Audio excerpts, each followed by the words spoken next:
Ако не се почитуваат работничките права, новиот договор кој доаѓа со Отворен Балкан од 1 јули ќе ги испразни работните места во земјава, коментираат од Сојузот на синдикати на Македонија.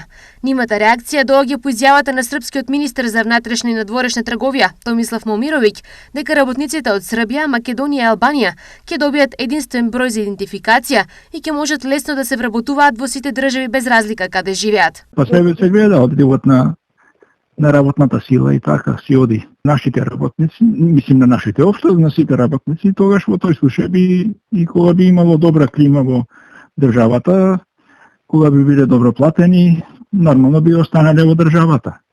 Значи услови за работа, заштита при работа, така да се имплементираат законите кои што ние ги имаме законите, само што не се имплементираат. Това е тоа.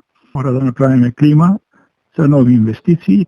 Српскиот министер за внатрешна и надворешна трговија Томислав Момировиќ изјави дека со единствениот број за идентификација работниците од Србија, Македонија и Албанија лесно ќе може да се вработуваат во сите држави без разлика каде живеат. Во Отворен Балкан моментално сме фокусирани на пазарот на трудот и работиме на тоа да воспоставиме единствен идентификационен број во јули за сите луѓе на пазарот на трудот во земјите членки на оваа иницијатива.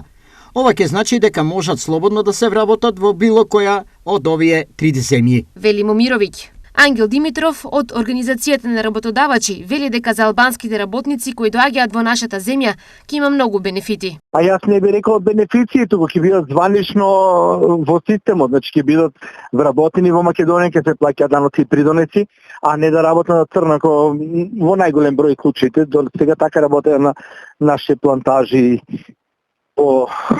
охри, тресен и така натаму. Нашите сезонски работници најмногу во Хрватска на море, овие нашите од угостителството, бидејќи таму се повисоки платите на Хрватското море, па одат таму. Во моментов, платите во Србија се нешто повисоко од оние во Македонија, но не толку за да се промени местото на живење или пак да се патува секојдневно.